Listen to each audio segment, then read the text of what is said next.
Thank you. And my family's not even here, so. Well, I'm glad to be here back at CPAC, celebration of conservatism, freedom, and yes, liberty. But more importantly, I'm proud to be here to introduce a good friend of mine, Congressman Ron Paul.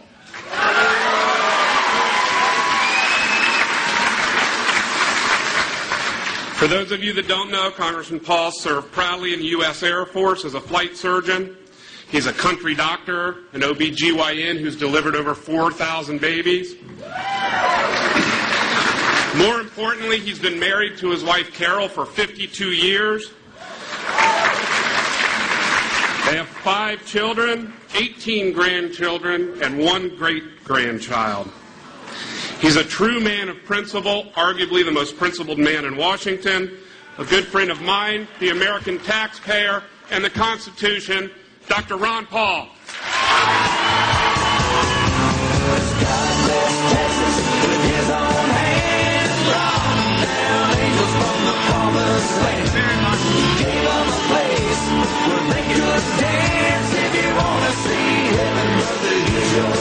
Thank you. Thank you. Thank you.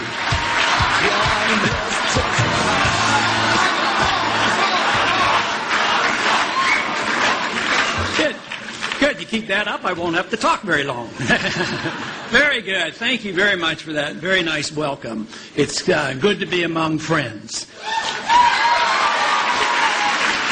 I give a lot of speeches over on the Hill. I give a lot of speeches on the floor. Lo and behold, I don't get that kind of applause. Because I don't think they're on the same wavelength as you and I are on. I think there's a disconnect, and of course that's what this struggle is all about.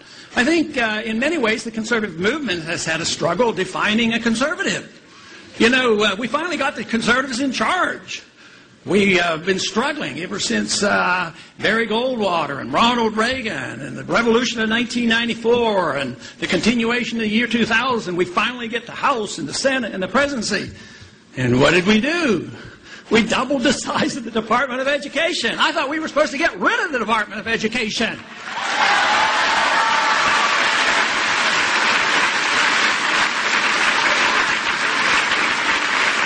So I have a few suggestions on how you can identify a conservative. First of all, they have to be devoted to and willing to stand by and defend the Constitution.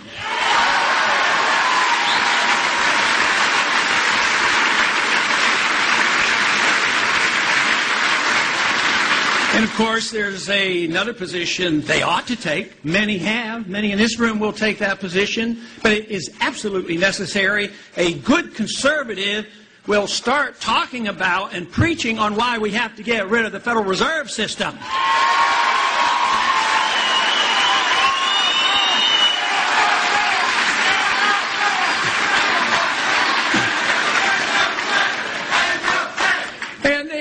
We could, we're devoted to the Constitution. Rule of law is very, very important. You can't ignore the Constitution when you don't like something. What you have to do is if you don't like it, you have to amend it.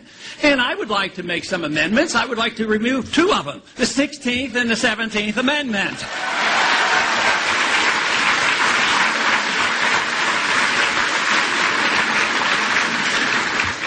But we've certainly gotten ourselves into a mess because the conservative movement that was designed to bring us back to our roots, like limited government, smaller government, more individual liberty, it hasn't happened. And now, since we did not do the job we were supposed to do, the opposition has taken over. And guess what? They're criticizing the Republicans and the conservatives for not having balanced the budget. But does that mean they're going to do that? No, they're going to make us look like pikers. They're going to double and triple and quadruple the spending. I mean, it is endless. Believe me, we're in serious trouble. That is why I talk a lot to the young people. The young people are very interested in what I talk about, and the young in spirit are also interested in what I talk about. But the young people especially are interested because they know what they're getting. They know they're getting a bad deal. They're getting nothing but debt. You know, in the past 12 months, our national debt went up $1.5 trillion. And next year is going to be more. They're hoping it'll be 1.7 this year total. Then it could be 2 or it could be 3. The numbers are irrelevant. And we're in an atmosphere now where if we can accept the idea that the taxpayers can pay that bail out everybody on Wall Street, but bail out the banks and big business, there is nothing that can't be, funded. Nothing that can't be appropriated. Everything will be appropriated. There will be no cuts. There will only be one limitation on what we have going on today. And that limitation will be the value of the dollar. Today, we are still privileged to print dollars, and the world is still, unbelievably, taking those dollars. But that is going to end, and when that ends, the party is over. Most people think the party is already over, but it's only half over. The financial system that we have built and have lived with started in 1971. It was the dollar standard. The fiat dollar standard, the financial system has been totally built on that system. And it was doomed to fail. Matter of fact, it was that very day in August of 1971 and August 15th when the Bretton Woods Agreement finally came undone and the last link to gold was removed that I knew we had embarked on the course that we're on today. But that system that built this monstrosity of a financial system worldwide like it had never been in the history of the world. We are the biggest debtor nation in the world, and it's not just the United States that's in trouble, it's the whole world. But that financial system has come unglued, but the next shoe to drop will be the disintegration of the dollar. So we, as conservatives and believers in limited government, as believers in the Constitution, we have a tough race to restrain the big spenders before that happens. Because when that happens, what is threatened is our liberty. The main purpose of a government in a free society should be the preservation of liberty.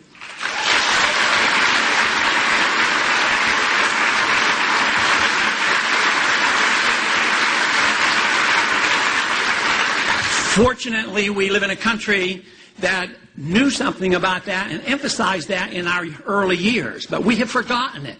We have lost our confidence. We are not determined to present the case for liberty. We have chopped liberty up into pieces. We have economic liberty. We have social liberty. We have a foreign policy that's built on just total fallacies. So we have to put this all back together again. And fortunately, we have something that can pull it back together. And that is the understanding of the Founding Fathers that put it into our Constitution. This means that if we followed the rules and did the job right, we wouldn't have a welfare state.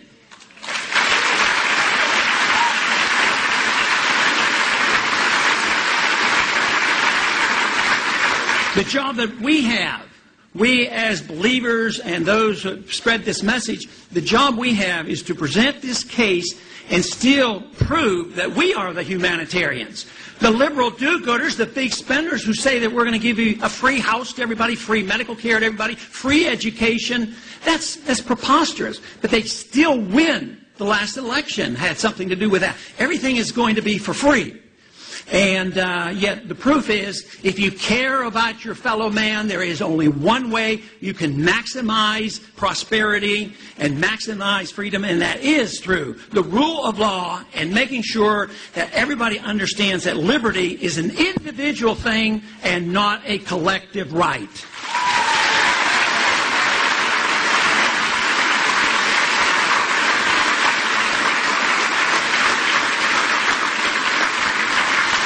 The other thing, if we want to get our house in order, we have to address the subject of foreign policy. There was a time when conservatives had a completely different foreign policy. Back in the older days, back when we had a Robert Taft and others, they had a different understanding about what our foreign policy ought to be. You know, they were so old-fashioned, they believed we had to follow the Constitution, and it was designed to defend this country. Nothing more than that. Not the giving away of our sovereignty. Not to listen to the UN and the World Bank and the IMF and the WTO. We don't need any of those.